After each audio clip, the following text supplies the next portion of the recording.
Marshall Goldsmith. You've been long considered the #1 executive coach in the world. Now you've retired and you've been inducted into the Hall of Fame by Thinkers 50. You're continuing to write amazing books and edit articles, more than 40 of those books, and 3 of them New York Times bestsellers. Such an honor and pleasure to be with you. Thank you, Marshall. So much. Thank Love you being so with much. you. Honored to speak to you as well, also New York Times bestselling author, and I think somebody's got to be the new best executive coach in the world. I think that would be you, #1 CEO coach and future CEO coach out there. Nice. So Thank you. Thank you very much. It's so exciting to read What Got You Here Won't Get You There, because that book and the name itself is coaching. You know, I am adding too much value. We've talked about that in the past. You tell a story about General Shinzeki and some behaviors there that you found very instructive in the coaching that you A do. funny question he gave me is, one time he said, you know, we were in a room surrounded by 2 to 4-star generals having dinner, and High-powered room. yeah, you met General Shinseki. What a Yes. nice man. And he said, you know, Marshall, who's your favorite customer?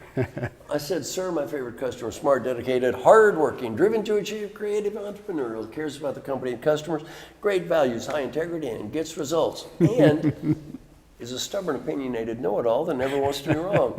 I said, sir, do you think any of the generals in this very room may fit such a description? No. He looked at me and said, Marshall, we have a target-rich opportunity. I love that. Target-rich opportunity. Well, one thing I try to do is I teach people something that's real good for stubborn people.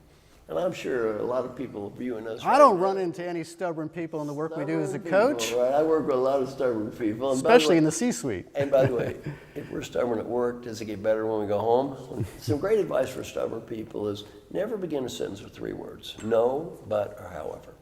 If I'm talking to you and you begin that sentence with no, what's the message? Shut up, you're wrong. But, what does but mean? Disregard everything you said. One of my coaching clients was stubborn and opinionated, and I'm reviewing his 360-degree feedback report. Yes. And he said, A painful moment. but Marshall. I said, no, that's free. If I ever talk to you again, you start a sentence with no but or however, I'm going to fine you $20. He said, but Marshall, 20. No, 40. No, 60, 80, 100. He lost $420 in an hour and a half. Yes. At the end of the hour and a half, he said, thank you. He said, I had no idea. I did that 21 times through throwing it in my face. How many times would I have done it had you not been throwing it in my face? 50 times, 100 times? He said, no wonder people think I'm stubborn. He got so much better at being a positive and open-minded listener, just learning not to start that sentence with no, but, however. In fact, do you know the most common phrase uttered by smart people when people tell us something we agree with? No, I agree with you. No, I agree with you. No, I think it's a great idea. No, I think it's fantastic. It's so fantastic. Take the energy out of it, yeah. Say no for it. You know what that means? No, Mark, of course I agree with you. And of course, you see, I understand what you're saying. Patronizing and I already condescending. knew that, of course. And Right. see, you're confusing me with someone who you think may need to hear you right now, so you just be quiet. Well, we are so afraid that other people may not recognize our brilliance. What that no, I agree with you means is no, you didn't have to tell me that. I already knew it. It's a qualified opinion. You're Well- taking the edge off, aren't you? One thing, yeah, when somebody agrees with you, I say no. That's not a word of agreement.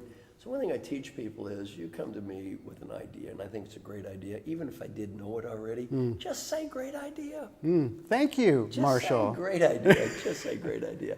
You know, one thing I'd like to hear from our people who are watching us right now is, when is one time in your life when you became more stubborn than you could need to be, and how did that influence what happened with those people around you? And can I add to that? I mean, there's a little piece of advice here. Don't start your email or your note to that person or to us with but, no, or however. Thank you so Thank much. you so much, Marshall.